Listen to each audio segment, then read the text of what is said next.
En la hora de la verdad, a través de Radio Red de RCN y con el patrocinio del Banco Popular, llega el editorial de Fernando Londoño.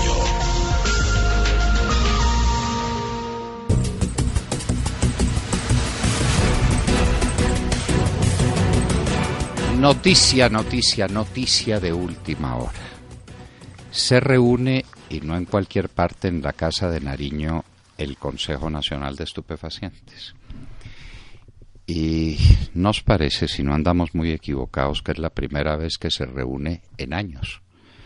Los miembros del Consejo Nacional de Estupefacientes ni saben que lo son, ni saben eso para qué sirve, no tienen la menor idea. ¿Qué pasaba con el Consejo Nacional de Estupefacientes en el gobierno del presidente Uribe? Que se reunía religiosamente todos los últimos viernes de mes, sin faltar ninguno.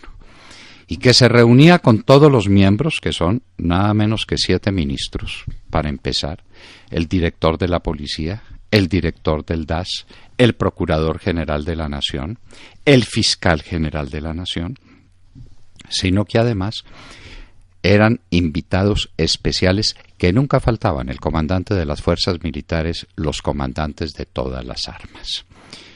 La Fuerza Aérea, el Ejército desde luego, la Fuerza Aérea y la Armada Nacional.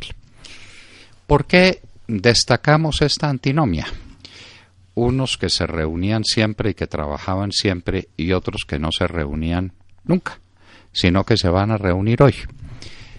Aquí está la inmensa diferencia de enfoque que hay entre el gobierno de Álvaro Uribe Vélez en su lucha contra los bandidos, contra la violencia, para garantizar la seguridad de los colombianos, y lo que está haciendo Juan Manuel Santos. Uno tiene que librar la guerra que es, si quiere ganarla. Hay un viejo chiste que me permito incorporar a este editorial, y es el del hombre que veía mal, que veía 2 veces, era visco el pobre, y estaba en un potrero y lo atacaron 2 toros, uno que era y otro que no era, y salió corriendo y saltó la cerca, pero es que eran 2 cercas, una que sí era y otra que no era. El pobre hombre saltó la cerca que no era y lo corneó el toro que sí era. Bueno, todo esto es para decir que uno tiene que saber a qué se le está enfrentando. Si no tiene un diagnóstico adecuado del enemigo, nunca lo podrá derrotar. El presidente Álvaro Uribe Vélez tenía claras las cosas. Él sabía quiénes eran los grupos armados y dónde estaban y cómo estaban conformados, pero ¿a qué obedecía su lucha? Porque la idea de que se trataba de guerrillas comunistas era una idea derrotada por una simple verificación. Las de Colombia eran las únicas sobrevivientes, y en el continente había habido guerrillas comunistas en todas partes. Los Tupamaros, los Montoneros, el ERP, los de Venezuela, por todas partes. Los de Sendero Luminoso, los de Tupac Amaru, y de pronto desaparecieron. ¿Por qué desaparecieron? Porque el comunismo se acabó. Si se acabó el comunismo, no podía haber guerrillas comunistas, y la Unión Soviética no las alimentaba desde Cuba. Entonces, ¿por qué Colombia? Por una razón elemental y simple, porque en Colombia había narcotráfico y en el resto del continente no. Porque no había tales guerrillas comunistas sino guerrillas narcotraficantes. Porque el narcotráfico era el combustible que alimentaba todas las guerras, como lo repetía una y otra vez el presidente Uribe. Por consiguiente, si se quería derrotar la violencia y si se quería regresarle la seguridad al campo, la seguridad a los transeúntes por las carreteras, la seguridad a todos, era preciso derrotar el narcotráfico. Y por esa razón el Comité Nacional de Estupefacientes se reunía todos los meses y era el suyo un verdadero plan de combate que estaba coordinado por ese grande colombiano que es Luis Alfonso Plazas Vega, que era el director nacional de estupefacientes, que tenía entre sus manos una tarea inmensa, la de coordinar las políticas del narcotráfico, la de servir de secretario a la Comisión Nacional de Estupefacientes y la de ejecutar sus disposiciones.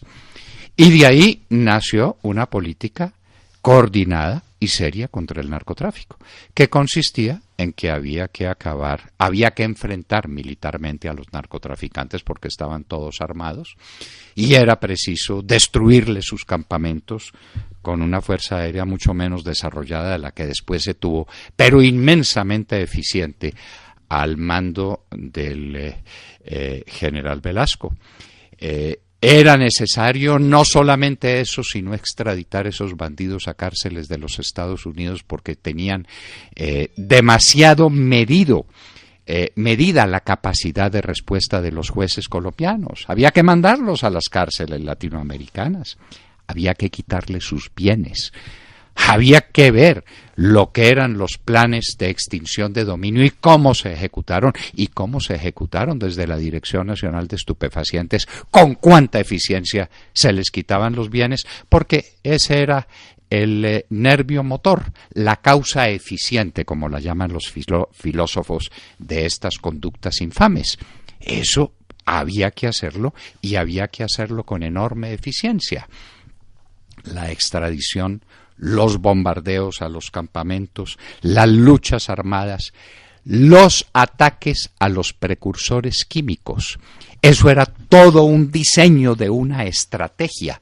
Precursores que entraban por las aduanas y que nos los mandaban desde luego desde los países desarrollados, pero que eran fundamentalmente dos, perfectamente controlables y a los que se los podía golpear sin clemencia: la gasolina y el cemento.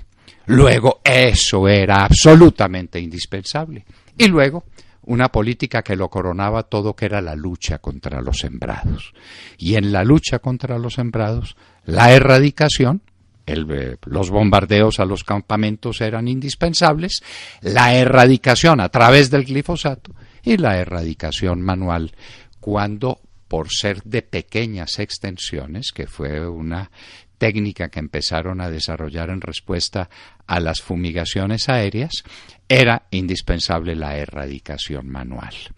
Todo esto conformaba una política, y esta política toda la dirigía, la diseñaba, bajo la vigilancia permanente del presidente Uribe, el Consejo Nacional de Estupefacientes y la Dirección Nacional de Estupefacientes.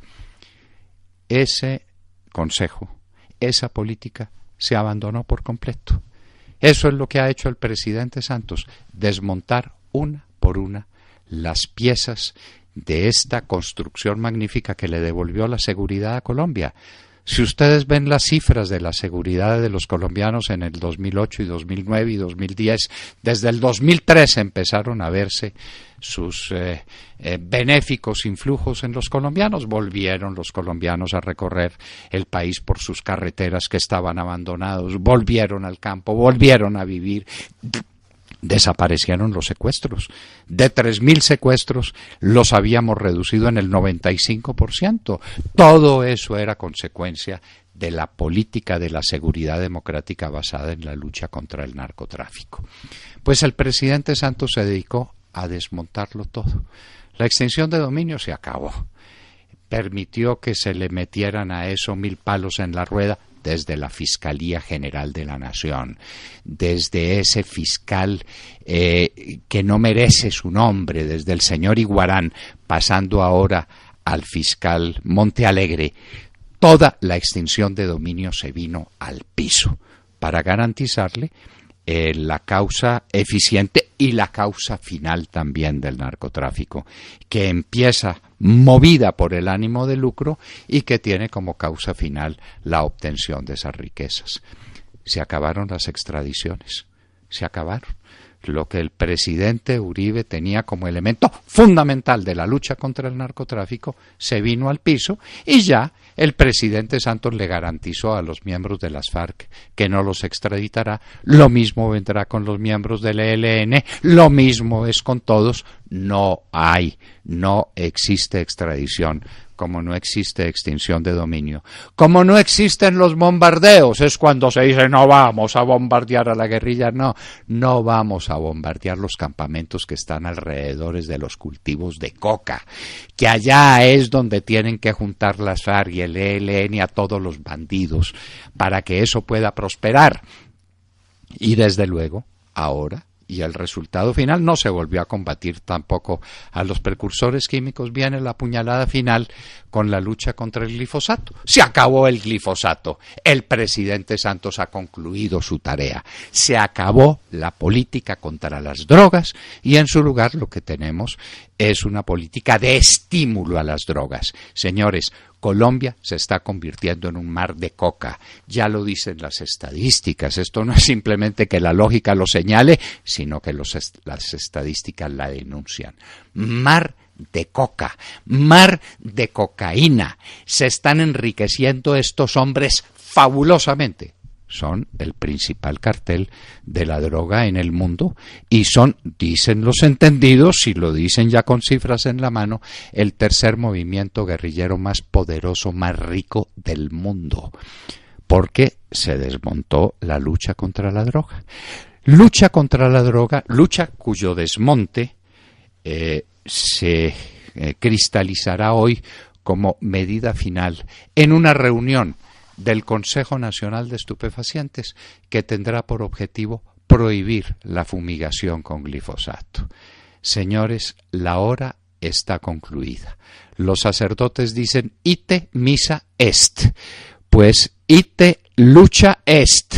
Se acabó la lucha contra el narcotráfico y con eso se acabó la seguridad democrática, se acabó el bienestar, se acabaron las posibilidades del desarrollo industrial, del desarrollo agrícola, viene la pobreza, viene el narcotráfico con todos sus errores a enseñorearse de un país que ha claudicado en su lucha fundamental, la lucha contra el narcotráfico.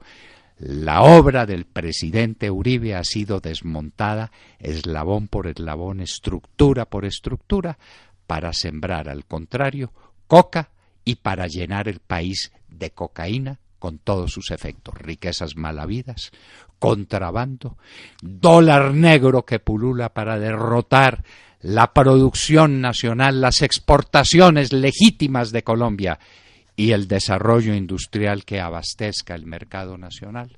Todo eso ha quedado en el olvido.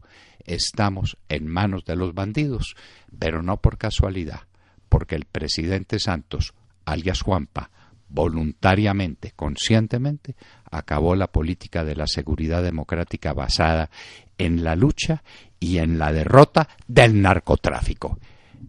El narcotráfico vive, Colombia está falleciendo en las manos de este Juanpa, que con el pretexto de decir que adelanta unas conversaciones contra unos subversivos, lo que les está es tendiendo la mano a todos los narcotraficantes colombianos.